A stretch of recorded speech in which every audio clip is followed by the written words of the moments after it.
Hello student, this is Suman Dutta. তো আজকে আমরা এখানে প্রেজেন্ট হলাম নতুন একটা ভিডিও নিয়ে। আজকে থাকছে ত্রিপুরা ক্লাস 6-এর পেজ নাম্বার 120 থেকে কিছু গুরুত্বপূর্ণ প্রশ্ন। তো আশা করবো যে 120 যে প্রশ্নগুলো আছে তোমরা সবাই ভালো করে দেখবে, কারণ এটা কিন্তু খুবই গুরুত্বপূর্ণ।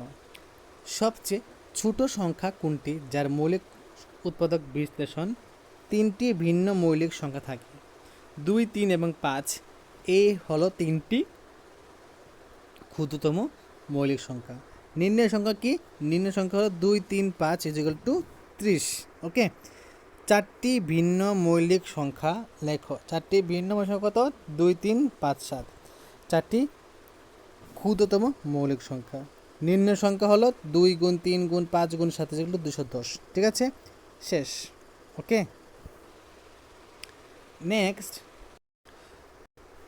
নেক্সট হলো কোনো গণনা না করে নিম্নলিখিত সংখ্যাগুলিকে মৌলিক উৎপাদকে বিশ্লেষণ করো।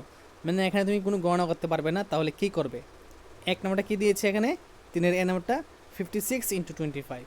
তো আগে আমরা 56 × 25 লিখবো, লিখে 56কে আমরা এলসিএম করব। দেখো এলসিএম করলে কী কী বের হয়?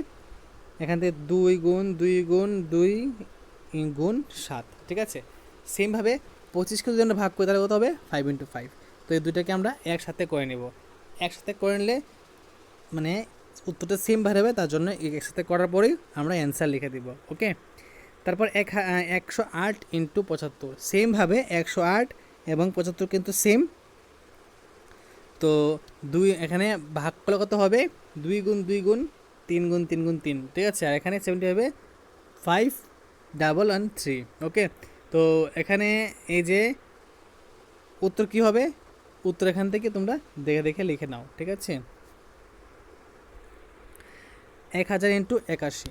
তো 1000 কত করলে হয়? এলসিএম করলে এখানে 2 হলো 3টা, 5 হলো 3টা, আর 81 3 হলো 4টা। ঠিক আছে, তারপর একসাথে আমরা লিখে নেব। তো যদি আজকের ভিডিও তোমাদের কাছে ভালো থাকে, অবশ্যই ভিডিও সবার কাছে শেয়ার করবে। তো দেখা হচ্ছে একটা গুরুত্বপূর্ণ ভিডিওতে। প্রথম থেকে শেয়ার সুবিধার জন্য তোমাকে অসংখ্য ধন্যবাদ।